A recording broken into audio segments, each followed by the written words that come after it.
कलकत्ता में कौन सा गीत था वो?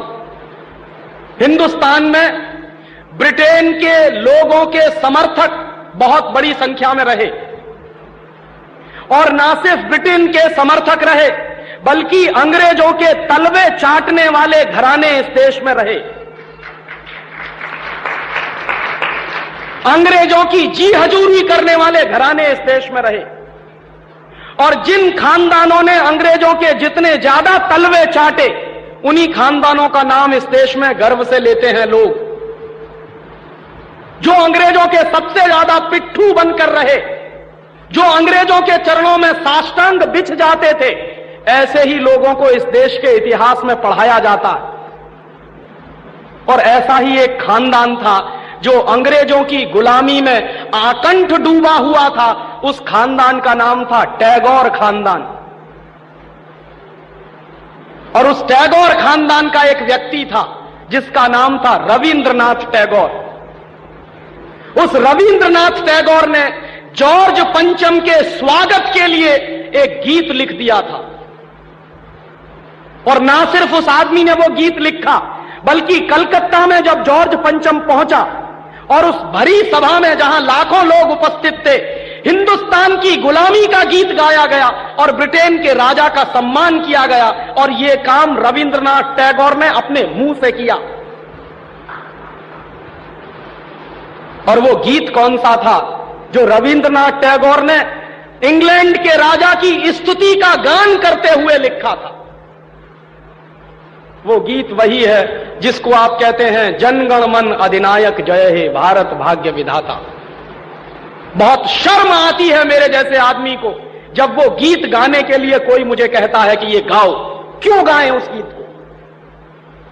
रविन्द्रनाथ टैगोर तो चापलूसी करते थे अंग्रेजों की, रविन्द्रनाथ टैगोर तो चाटुकार थे अंग्रेजों के, और रविन्द्रनाथ टैगोर तो साइकोफेंट थे अंग्रेजों के। इसलिए उन्होंने अंग्रेजों के राजा के सम्मान में वो गीत लिखा था। मैं तो नहीं हूं, मुझे तो अंग्रेजों की चापलूसी से कोई मतलब नहीं है। मैं तो अंग्रेजों का उससे ज्यादा विरोधी हूं जितना कोई हो सकता। लेकिन मेरे आजाद देश में उस गीत को बार बार गवाया जाए, यह मेरा राष्ट्रीय अपमान का प्रश्न है। और जिस गीत को अंग्रेजों के राजा जॉर्ज पंचम के स्वागत में गाया था रविन्द्रनाथ टैगोर ने, वही गीत 5 दिन पहले दिल्ली के एयरपोर्ट पर गाया गया महारानी के सम्मान में। आपने कभी ध्यान दिया है उस गीत के शब्द क्या हैं और उन शब्दों का मतलब क्या है? जनगण मन अधिनायक जय हे, हिंदुस्तान की जनता के मनों के अधिनायक तुम्हारी जय हो, ये मतलब है। जनगण मन अधिनायक जय है माने जॉर्ज पंचम तुम हिंदुस्तान की जनता के मनों के, जनता के गणों के अधिनायक हो, सुपर बॉस हो, इसलिए तुम्हारी जय हो। ये रविन्द्रनाथ टैगोर गा रहे हैं। भला इससे ज्यादा चाटुकारिता का दूसरा कोई प्रमाण मिल सकता? इससे ज्यादा साइकोफेंसी का दूसरा कोई प्रमाण आपको मिल सकता? और दूसरी लाइन है जनगण मन अधिनायक जय है भारत भाग्य विधाता, माने तुम भारत के भाग्य विधाता हो, माने हमारा भाग्य तुम लिख रहे हो। यह तो कोई भगवान से भी नहीं कहता है।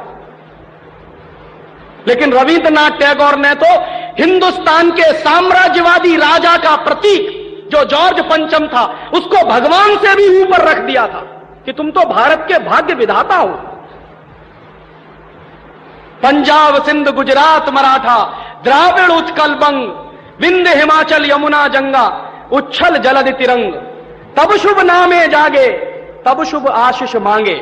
माने पंजाब सिंध गुजरात मराठा द्राविड़ उत्कल बंग, ये सारा हिंदुस्तानी इलाका तुम्हारे लिए आशीष मांग रहा है, तब शुभ आशीष मांगे, तुम्हारी भलाई की प्रार्थना कर रहा है। ये पूरा हिंदुस्तान जो अंग्रेजों की गुलामी में सिसक रहा था, उसको रविन्द्रनाथ टैगोर लिख रहे हैं कि ये सारा का सारा हिंदुस्तान तुम्हारे लिए आशीष मांग रहा है, तब शुभ आशीष मांगे। और वो सारी की सारी आशीष हम तुमको दे रहे हैं अपनी तरफ से। और अंत में जनगण मंगलदायक जय हे भारत भाग्य विधाता, वही भारत के भाग्य विधाता तुम्हारा मंगल हो, तुम्हारा कल्याण हो। माने जो हमको गुलाम बनाने के लिए आए हैं, उनकी चाटुकारिता में कोई आदमी कितना बिक सकता है, इसका यह निकृष्ट नमूना है। और अंत में वो कह रहे हैं कि जय हे जय हे जय हे, माने तुम्हारी ही जय है, तुम्हारी ही जय है, तुम्हारी ही जय है। ऐसा गुलामी का प्रतीक गीत ये गुलामी के दिनों में गाया गया एक ऐसे हिंदुस्तानी की तरफ से जिसको शायद आप बड़े श्रद्धा की नजर से देखते हैं। और ये गीत जब गा दिया था उन्होंने और चरणों में बिछ गए थे रविंद्रनाथ टैगोर, तब अंग्रेजों ने उनको नोबेल प्राइज दिलवा दिया था पुरस्कार के रूप में। रविंद्रनाथ टैगोर को ऐसे ही नोबेल प्राइज नहीं मिला था। अंग्रेजों ने कुछ नियम बनाए थे, कुछ परंपराएं बनाई थी। और अंग्रेजों के नियम क्या थे?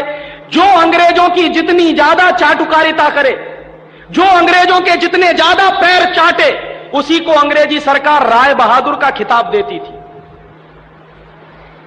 उसी को अंग्रेजी सरकार हिंदुस्तान में और इंग्लैंड में नाइटहुड की पदवियां दिया करती थी। ऐसे ही लोगों को अंग्रेजों की तरफ से इनाम मिलते थे, क्योंकि वो अंग्रेजों के चरण चाटते थे और हिंदुस्तान को गालियां देते थे। और ऐसे चरण चाटू लोग, आपने नाम सुना है, हिंदुस्तान के राजाओं के दरबार में कुछ चारण और भाट हुआ करते थे। वो चारण और भाट क्या करते थे? राजा चाहे जितना गंदा हो, चाहे जितना बदमाश हो, चाहे जितना लफंगा हो, लुच्चा हो, वो चारण और भाट हमेशा राजा की प्रशंसा ही करते थे। बदले में राजा उनको कुछ इनाम बांटता था। ऐसे चारण भाटों का खानदान है ये टैगोर खानदान, जिन्होंने ये गीत लिखा है। और मेरा अंदर से रोम रोम कांप जाता है जब कोई मुझे कहता है कि राजीव भाई जनगण मन गाइए। क्यों गाएं? हिंदुस्तान का गीत नहीं है जनगण मन अधिनायक जय। हिंदुस्तान का गीत तो वंदे मातरम रहा है।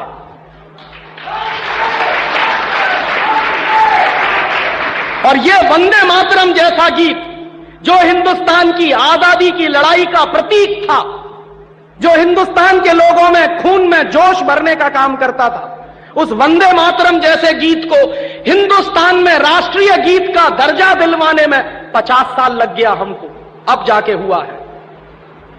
लेकिन जो गुलामी के जमाने का गीत था जनगण मन अधिनायक जय है, वो आजादी के तुरंत बाद हिंदुस्तान के उन गुलाम लोगों ने, जो शरीर से आजाद होंगे लेकिन दिमाग से गुलाम होंगे, हिंदुस्तान का राष्ट्रीय गीत बनाया था उन्होंने।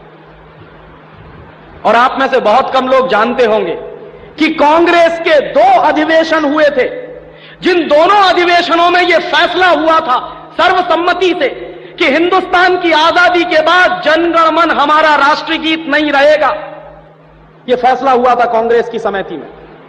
लेकिन उन्हीं कांग्रेस के लुच्चे नेताओं ने आजादी के बाद उसी को अपने देश का राष्ट्रीय गीत घोषित करवा दिया। इससे ज्यादा शर्म की दूसरी बात कोई हो नहीं सकती।